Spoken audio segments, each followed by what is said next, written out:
students, how are you all? Okay, so let's start with today's class of class 12 biology. In the previous video we have discussed about the pre-fertilization changes or events, and there were 4 types of development that happens after, not pre-fertilization, post-fertilization changes. So there are 4 types of developments that happens after fertilization, that is endosperm development, embryo development, seed development and fruit development. So we have already discussed about endosperm development and we have started with the embryo development. And in the embryo development, yesterday we have discussed about development of a dicot embryo. So today we will start with development of a monocot embryo. The difference between the two is, in dicot embryos there are 2 cotyledons and in monocot embryo there is only 1 cotyledon. So let's see the development here. So this is a zygote, this is the chalosyl end, this is the micropylar end. As usual, this zygote will undergo mitotic division and the division is transverse. And due to this transverse division, generally after one mitotic division, 2 cells will be formed. After formation of 2 cells, out of the 2 cells, one will again undergo division. So one will form 2 and other will remain as such. So total how many cells will be formed? 3. So this kind of arrangement will be there in case of development of a monocot embryo. So the cell which is towards the chalosyl end will be called as terminal cell. The cell which is in the middle will be called as middle cell, and the cell which is at the base is called basal cell. So is it clear? So 3 cells will be formed: terminal cells, middle cell and basal cell. Now how do they further undergo development? By mitotic division obviously, but this is in case of monocot embryo, like if you remember, in dicot embryo both basal and terminal cells undergo division. But in case of monocot embryo, only terminal and middle cells will undergo division to form further parts of the embryo. Basal cell will remain as such, but it will increase in size to get the nutrition by absorption from endosperm. So it will, till the development of the suspensor takes place, the basal cell will increase in size. Generally the suspensor has this role to absorb nutrition from the endosperm, but in this case first the basal cell will increases in size and will absorb the nutrition from the endosperm. Let's see now the terminal cell. They will undergo division to form the cotyledon. Middle cell will play an important role because it will form all other parts of the embryo. So here you can see the middle cell, it will undergo division to form all the parts like plumule, radicle, epicotyle, hypocotyle and suspensor. I hope you all have remembered these terms that we have discussed in case of dicot embryo. So plumule, radicle, epicotyle, hypocotyle and suspensor, all these parts will be formed by middle cell. Is it clear? Terminal cell will form cotyledon, middle cell will form all other parts of the embryo like plumule, radicle, epicotyle, hypocotyle and suspensor. And basal cell, they will not form any part of the embryo, but they will increase in size to absorb nutrition from the endosperm. So let's see how all parts of this embryo will be formed. So here you can see I have shown you the terminal cells. They have undergone division and middle cells also have undergone division by mitosis, and basal cell has increased in size for absorption of nutrition. So these terminal and middle cells, after undergo division, they will form the tissues, and these tissues will later form these following parts. Let's see how these parts will be formed. So from the terminal cell, this portion will be formed from the terminal cell, and the middle cells, so here you can see from the middle, these cells will undergo division to take this shape. So from this structure has been formed from the middle cell. It is originating from the terminal cell. So this structure, it will undergo division and will bend downwards. That will be considered as cotyledon.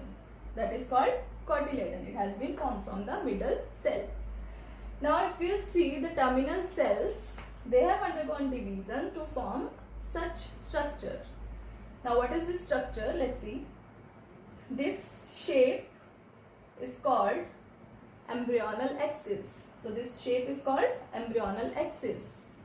At this side you can see above, just above the basal cell, a small cells collected together to form the suspensor. So suspensor will be formed by some cells just above the basal cell and they will be considered as suspensor. Okay. So suspensor function we have already discussed. Its function is to absorb nutrition from the endosperm, to just push the embryo into the endosperm so that it can absorb nutrition from the endosperm. Now let's see the other parts. At this side of the embryonal axis, the side which is going towards the downwards or towards the ground, that will be called as radicle. But in the case of monocot embryo, like in dicot embryo, there were two terms, plumule and radicle. Plumule, that will form the future shoot, and radicle, that will form the future root. But in this case, we will not use the term plumule and radicle. I have just written here to show you, to make you more clear. We will use the term coleorhiza and coleoptile instead of plumule and radicle. So coleorhiza is the part, this part, a sheath-like covering, which is just covering the radicle of the, or the root generation of the embryo. So coleorhiza is, you can see, a small thin sheet covering the radical part of the embryo, and coleoptile is the small thin sheet, you can see here the darken one, the covering of the small sheet covering the plumule or shoot axis. Okay, is it clear? Coleorhiza is the small sheet covering the radical part, and coleoptile is the small thin sheet covering the plumule part. And this is one of the characteristic feature of a monocot embryo which is not present in dicot embryo. Then you can see this part, this portion is called the node, where, like in the previous case, like in dicot embryo, the node was the connection between the two cotyledons. But here the node is just this connection which is present in the center of the embryonal axis. Okay. So this embryonal axis, now the same thing, epicotyle and hypocotyle. Epicotyle is the part which is present between plumule and node. So the part present between plumule and node, just above the node, is called epicotyle, and the part which is present between plumule and radicle is called hypocotyle, as we have discussed in dicot embryo also. In that also we have taken the node where two cotyledons were attached as a point to differentiate between the epicotyle and hypocotyle. Okay, so the point, the area between plumule and node is called epicotyle, and the area between node and radicle is called hypocotyle. So basal cell will remain as such. Now the suspensor will take over the function of the basal cell to push the embryo in the endosperm to absorb nutrition. After this, I have written here term scutellum. Like in case of, basically in grass, we use this term scutellum for cotyledon because it is present in the form of a thin papery sheet. So, or you can say the covering around the cotyledon is called scutellum, because in monocot embryo, every part of the embryo is generally covered with a thin sheet. So cotyledon with scutellum, radicle with coleorhiza, and plumule with coleoptile. Okay, so this is the underdeveloping embryo. Now after this when the further development will take place, the basal cell and the other parts, the basal cell will degenerate, suspensor will degenerate, other parts will remain as such. Let's see what will be the overall structure of a monocot embryo.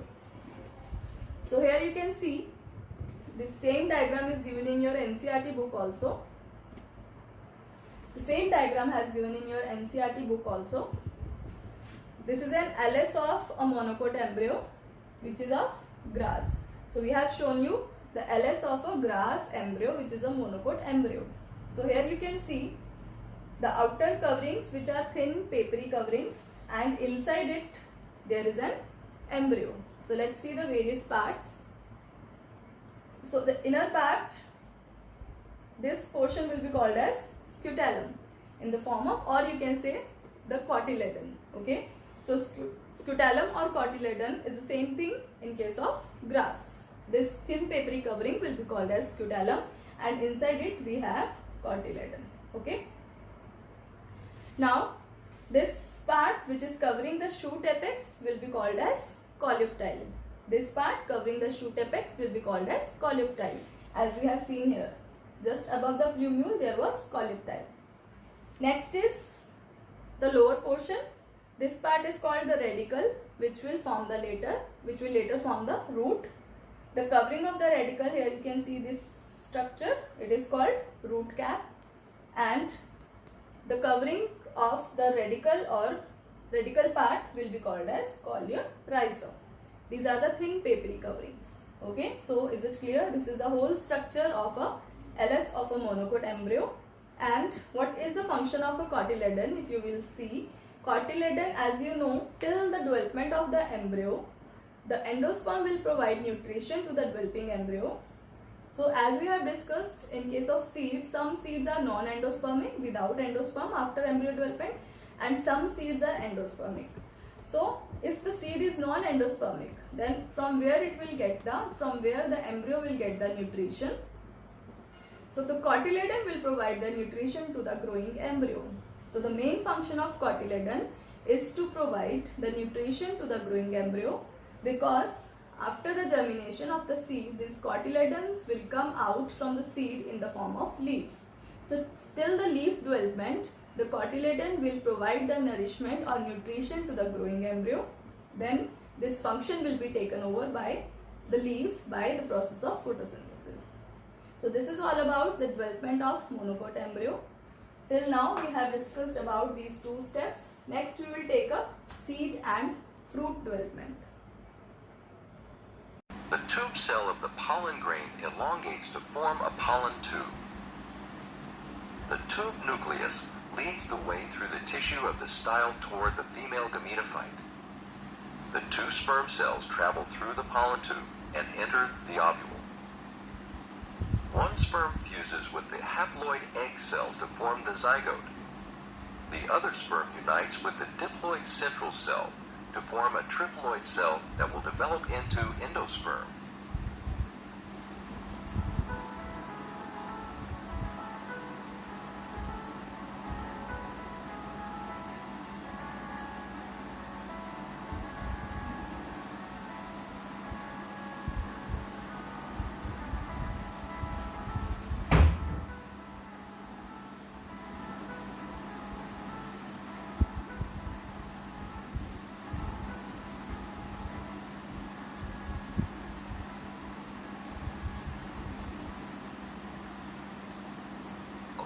Each ovule contains two fertilized cells. The nucleus of the primary endosperm cell begins to divide to form endosperm tissue with no cell walls. The zygote divides, forming a large basal cell and a small apical cell. The basal cell produces a chain of cells called a suspensor, and the apical cell gives rise to an embryo. The suspensor now begins to transport nutrients into the young embryo. In monocotyledons, a single seed leaf or cotyledon forms.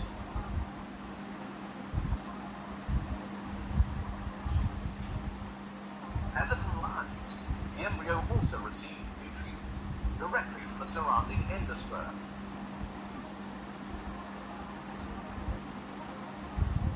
During this time, walls slowly form within the endosperm tissue. In most monocotyledons, nutrients now begin to accumulate within the endosperm. When nutrient accumulation is complete, much of the water is removed, and the embryo enters a state of dormancy.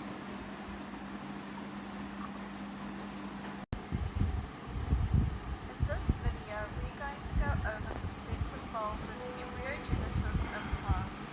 Embryogenesis in plants is the process where an embryo is formed and develops, and where axial and radial patterning observed in mature plants is established.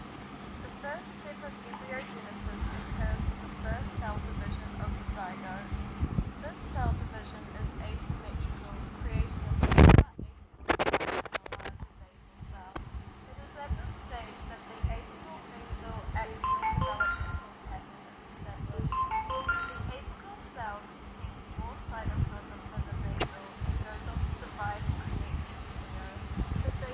cell has a large vacuole and goes on to divide horizontally along its axis to form a 6 to 9 cell filament called the suspensor, which connects the developing embryo to the endosperm. The one cell closest to the basal cell is the only cell deriving from the basal cell to contribute to the embryo and is called the hypophysis and goes on to develop into the columella of the root. After the zygote has split to create the apical and basal cell, developing embryo goes through 4 main stages. The first of these stages is the globular stage, which occurs after the apical cell undergoes several divisions to create an 8-cell or octant embryo, and then continues to divide to form a more globular and then more triangular shaped embryo. It is in this stage that radial patterning is first established, and continues to develop through the rest of the stages, creating the root layers and structures found in the stems and roots.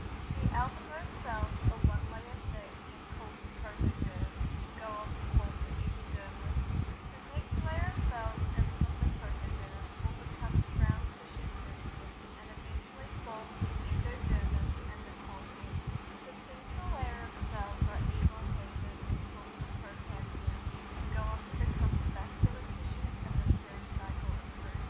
The next stage is the heart stage, and occurs through rapid